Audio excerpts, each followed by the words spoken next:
বুঝতে পারে কেন ছুটে ছুটে আমি আসলাম, তাই তো? ট্রেন তো ঠিক করাই ছিল, টিকিটেও কাটা হলো, কিন্তু আমাদের যে ট্রেনটা ছিল সেটা তো আমরা আসিনি। আমরা তো এলাম কবিগুরু এক্সপ্রেসে আসছি, তো বললামই তো, কেননা ওই জন্যই আমাদের এই ট্রেনেই উঠতে হলো, শুধুমাত্র টাইমিংয়ের জন্য। ঠিক আছে, আগে বসা নিয়ে তো কথা, বসেও পড়েছি, ভেবেছিলাম বসতে পারবো না। ট্রেনটা ফাঁকা ফাঁকাই আছে, ভিড় নেই খুব একটা, ফাঁকাই, ভালোই ফাঁকা। জানলার ধারেও পেয়েছি, সাইডে বসারও পেয়েছি, সব কিছুই ঠিকঠাক আছে।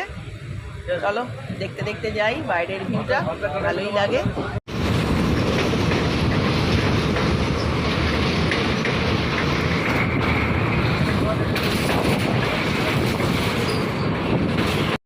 খড়গপুরে এখন ট্রেনটা দাঁড়িয়ে আছে, হাজব্যান্ড খাবার আনতে গেছে, একটু খাই, খিদেও পাচ্ছে।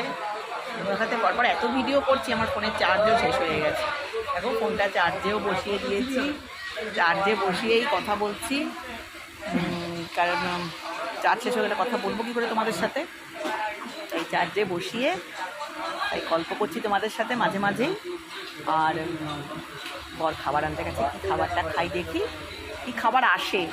খুব খিদে পেয়ে গেছে, সেই সকালবেলা দেখলে চা বিস্কুট খেলাম, তারপরে তো বেরিয়ে পড়লাম।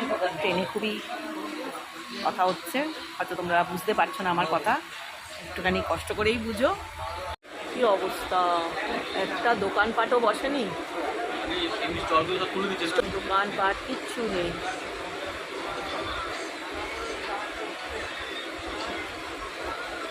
কী অবস্থা, একটা দোকানপাটও নেই, একটা খাবারও পেলাম না।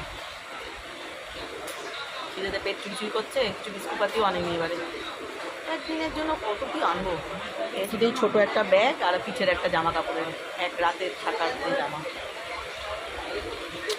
ভালো লাগে তো, দেখি কখন গিয়ে খাবার পাবো কিনা আদৌ জানি না, বাড়িতে গিয়েই খেতে হবে। ঠিক আছে, গরমও তেমনি।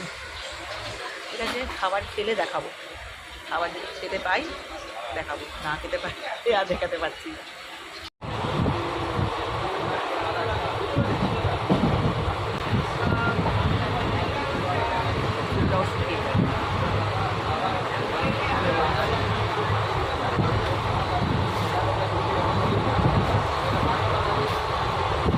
এই দেখো, দেখো কত পদ্ম পাতা চাষ হচ্ছে।